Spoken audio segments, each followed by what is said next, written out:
Parental behavior plays a crucial role in shaping children's attitudes towards sports. And joining us now is mental health expert and child youth professor at Mohawk College, Calissa Ngozi, to explain how to keep it positive.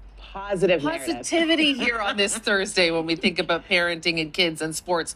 Not easy to hold that all together, but we got some tips today. So first one, stop living vicariously through your children. This might seem like an easy one, but it can be tough in practice for parents. Oh, absolutely. Yeah. I mean, you have these parents who, in their own right, maybe were soccer superstars, hockey superstars, but they didn't make it. So now I have children. How am I going to live vicariously through them and get them to the NHL or get them to play with Messi?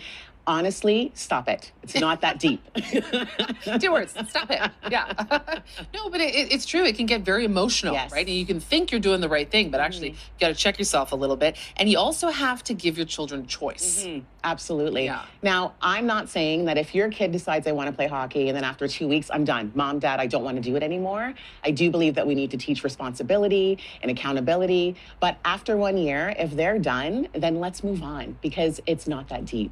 It's not serious. But that's a good point to bring up because I bet a lot of parents sign kids up for activities at the beginning of the school year. And now, we're kind of a month out or so. We're heading towards the Thanksgiving long weekend. Yes. And maybe some kids are saying, I don't know about this. You think stick it out for the year, like teach them that? Yeah, follow absolutely. through. Yeah. Unless it's going to be emotionally damaging to them. Yeah. Because sometimes kids suffer with anxiety, depression. So we don't want to inhibit them in any way. But I also think that teaching responsibility and to hang on to things when you sign up for them, then that's an important tool as well. Yeah, for sure. Next step, reminding them and you, it's just a game. It's just a game. We're playing a game. It's sports. Yes. Because we're talking specifically for sports here. So expand on that a little bit. Absolutely. So, I mean, it's okay to have that competitive nature and spirit. I mean, I think we all have it inherently. But also, it is just a game. It's supposed to be fun. It's for their physical health. It's for their mental health. It's for being able to be social with other kids. We don't want to deter away from that. We want to make it fun. It is just a game. It's also to get them off these. Yeah. Okay? Yes. It's about getting them off these screens. Get them iPads. outside in the sunshine.